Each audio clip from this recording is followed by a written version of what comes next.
94 మందిని గెలిపించారు. ఎవరిని పెడితే వాళ్ళని గెలిపించారు. నంద్యాల జిల్లా పార్లమెంట్ మెంబర్ని, అసెంబ్లీ మెంబర్ని బ్రహ్మాండంగా 7 మందిని గెలిపించారంటే నేను ఎప్పుడూ మర్చిపోలేను.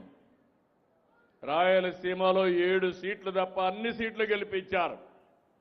మీరు ఒకటే గుర్తుపెట్టుకోవాలి, రాజకీయాల్లో ఎప్పుడు కూడా ప్రజాస్వామ్యంలో ప్రజలు ఓట్లేస్తే వాళ్ళు ప్రభుత్వాన్ని ఏర్పాటు చేస్తారు. ప్రభుత్వాన్ని ఏర్పాటు చేసి ప్రజాహితం కోసం పనిచేయాలి.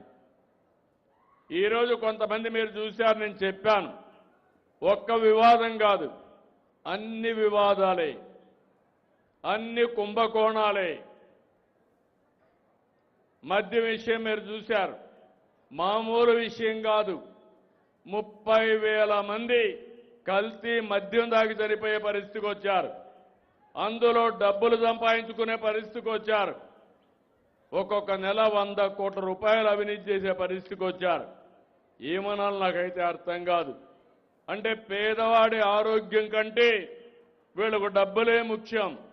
మీ జీవితాలతో ఆడుకున్నారు, మీ ఆరోగ్యంతో ఆడుకున్నారు, ఇష్టానుసారంగా చేసే పరిస్థితికి వచ్చారు. అదే సమయంలో తిరుపతి లడ్డు కల్తీ చేశారు.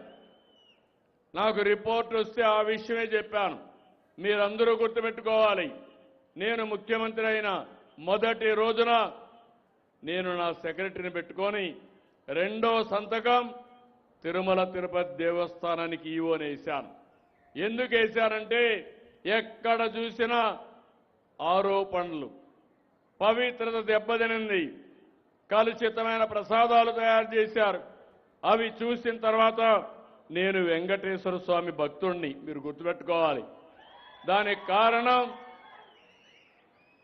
నేను తీవ్రవాదులపైన పోరాడాను, ముఠా నాయకులపైన పోరాడాను, మత విద్వేషాలు రెచ్చగొట్టే వాళ్ళపైన పోరాడాను, రౌడీల్ని ఎక్కడ కూడా రోడ్డు మీదకి రానియకుండా చేశాను.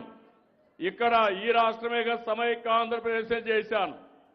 అప్పుడు తీవ్రవాదులు నా మీద కోప్పడి 23 క్లేమోర్ మైన్స్ ని అలిపిరిలో నా పైన ప్రయోగించారు. సాక్షాత్ వెంకటేశ్వర స్వామి దిగొచ్చి నాకు ప్రాణభిక్ష పెట్టాడు, కానీ లేకపోతే జరిగేది కాదు. కొన్ని లక్షల మంది తీవ్రవాద సమస్యతో చనిపోయారు, వాళ్ళు చనిపోయారు. 30 ఏళ్లకు మునుపు నేను పోరాడాను. ఈరోజు వాళ్లే సరెండర్ అయిపోయే పరిస్థితికి వచ్చారు. తీవ్రవాద సమస్య పరిష్కారం అయ్యే పరిస్థితి వచ్చింది. రెండో పక్కన రాయలసీమలో ముఠా నాయకులు, అప్పట్లో నేను చూసేవాడిని, ఎన్నికలు వస్తే డబ్బుల కంటే బాంబులు అడిగేవాళ్ళు. ప్రతి ఒక్కరు కూడా ఎమ్మెల్యేగా ఉండేవాళ్ళు, మేము ఎన్నికలు బూతులు కాచుకోవాలంటే మాకు బాంబులు కావాలి, మీరు దానికి డబ్బులు ఇమ్మనో లేకుంటే బాంబుల కోసం అడిగేవాళ్ళు. నేను ఆ రోజు ఆలోచించాను, ప్రజాస్వామ్యంలో ఇలాంటి దౌర్భాగ్యాలేంటి, ఇలాంటి నీతి మాలిన కార్యక్రమాలేంటి. ఆ రోజు ఇంకో పక్క చూశాను, మా ఆడబిడ్డలు కూడా రాయలసీమలో పౌరుషానికి పోయేవాళ్ళు. ఎవరన్నా చంపితే నేను కుంకుమ కూడా తీయను, మళ్ళా అతన్ని చంపిన తర్వాత నేను సాంప్రదాయాల ప్రకారం ఏం చేయాలో అవన్నీ చేస్తామని చెప్పేవాళ్ళు. అది చూసిన తర్వాత నాకు చాలా బాధ కలిగింది. అప్పటికే వెనుకబడిన ప్రాంతం, ఇష్టానుసారంగా చేసే పరిస్థితికి వచ్చారు. అందుకే నేను చెప్పా, ఈ ప్రాంతంలో ముఠాలు జరగడానికి వీలు లేదని చెప్పి ముఠాల్ని పూర్తిగా తుదముట్టించిన పార్టీ తెలుగుదేశం. ఆ రోజు అవునా కాదా ఆలోచించండి. ఇప్పుడు ఎక్కడా లేవు. నాయకులను కూడా కలిపాను, అనేక మంది నాయకులను కలిపా. ముఠాలొద్దు, గ్రామాల ప్రశాంతతే ముద్దు అని చెప్పి అందరికీ చెప్పి కల్పించా. అదైన తర్వాత మీరు ఒకసారి చూడండి, రాయలసీమ రాళ్లసీమ ఎడారిగా మారిపోతుంది. నీళ్లు లేవు, పంటలు లేవు, ఉపాధి లేదు, అన్ని సమస్యలే. మొట్టమొదటిసారిగా మీరు గుర్తుపెట్టుకోవాలి, గతాన్ని గుర్తుపెట్టుకుంటే భవిష్యత్తు సులభం అవుతుంది. గతాన్ని మరిచిపోతే ఎప్పటికప్పుడు మళ్ళీ మమ్మల్ని పైకి ఎక్కించడం, మళ్ళా కిందికి దించడం, మీ కష్టాలు రావడం, మళ్ళా మేము వచ్చి కష్టపడడం. మీరు చూశారు కదా ఈరోజు. నేను అడుగుతున్నా మిమ్మల్ని, గుండె మీద ధైర్యం వేసుకొని చెప్పండి. ఇటీవల కాలంలో ఈ డోన్ నియోజకవర్గంలో 30 చెరువులకి నీళ్లు హంద్రి నీవా ద్వారా ఇచ్చామా లేదా అని మిమ్మల్ని అడుగుతున్నా. ఆ హంద్రి నీవా ప్రవేశపెట్టింది, ఆ ఆలోచన వచ్చింది నందమూరి తారక రామారావు గారికి. రాయలసీమలో హంద్రి నీవా, నగరి గాలేరు, తెలుగు గంగ, SRBC ఇవన్నీ ఆయన శ్రీకారం చుట్టాడు. నేను వచ్చిన తర్వాత ఇవన్నీ పూర్తి చేసే అదృష్టం నాకు వచ్చింది. మీరు గుర్తుపెట్టుకోవాలి, ఈరోజు హంద్రి నీవా పోకపోతే ఆ నీళ్లు మీ చెరువులకు వచ్చేటి కాదు.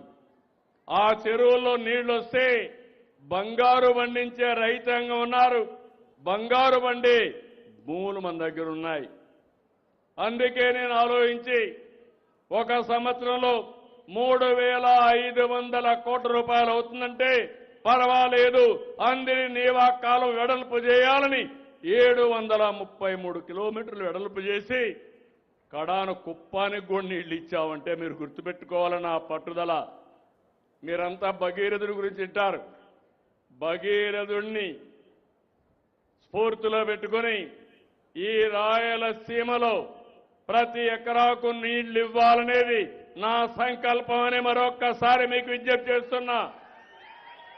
అన్ని చెరువులకు నీళ్లు రావాలి, అన్ని రిజర్వాయర్లో నీళ్లు ఉండాలి, అన్ని పొలాలు కళకళలాడాలి. అందుకే ఇటీవల కొత్త ప్రోగ్రాం కూడా తీసుకున్నాను. రాయలసీమని రతనాల సీమ చేస్తా. రాయలసీమలో ఉద్యానవనంగా చేసి ఇక్కడ మీరించి ఉత్పత్తి చేసే ఉత్పత్తుల్ని దేశ స్థాయికి పంపిస్తాం, ప్రపంచ స్థాయికి పంపిస్తాం, మెరుగైన వెరైటీ తెప్పిస్తాం, మెరుగైన ధర ఇప్పించి ఎక్కడికక్కడ అగ్రో ప్రాసెసింగ్ ఇండస్ట్రీ కూడా పెడతాం. ఇప్పుడే మీరు అక్కడ చూశారు, మామూలుగా మనకు మామిడి ఉంది. ఒక ఉదాహరణ, ఒకప్పుడు మామిడి మనం ఎప్పుడు వ్యాపారం చేసేవాళ్ళం కాదు. నేను కూడా రాయలసీమ బిడ్డే, ఇక్కడే పుట్టా, మాకు కూడా మామిడి తోటలు ఉన్నాయి.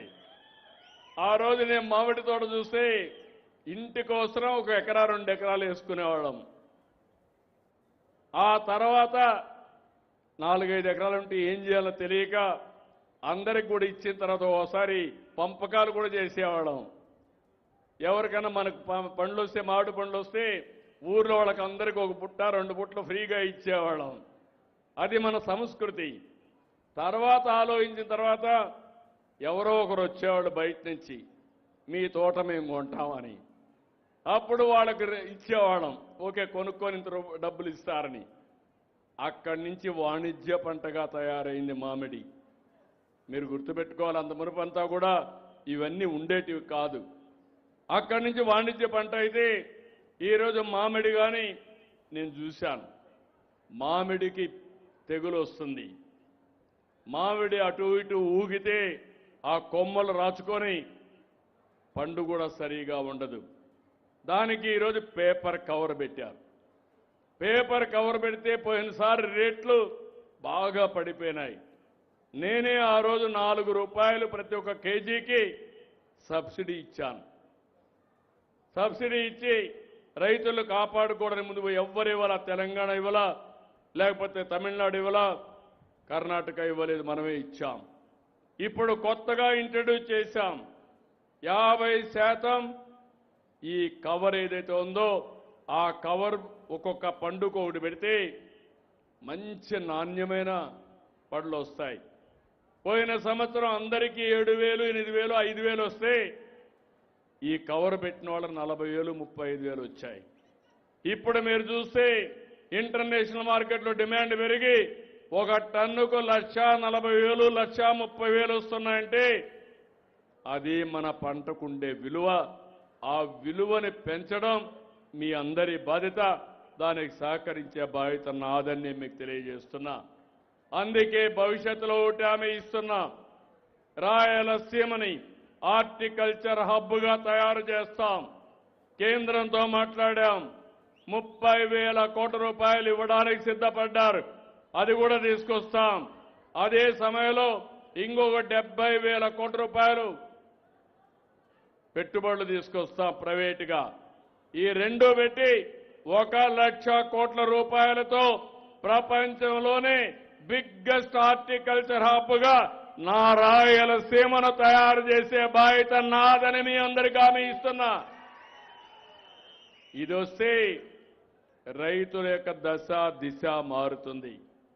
నేను ఈ కార్యక్రమాలు ఆలోచిస్తా ఉంటే తిరుపతిలో లడ్డు కల్తీ, మద్యం విషం, ఇంకో పక్క భూములన్నీ కబ్జా ఎక్కడికక్కడ చేస్తా ఉంటే అవన్నీ ప్రక్షాళన చేయడానికి నాకు సమయం అంతా సరిపోతా ఉంది.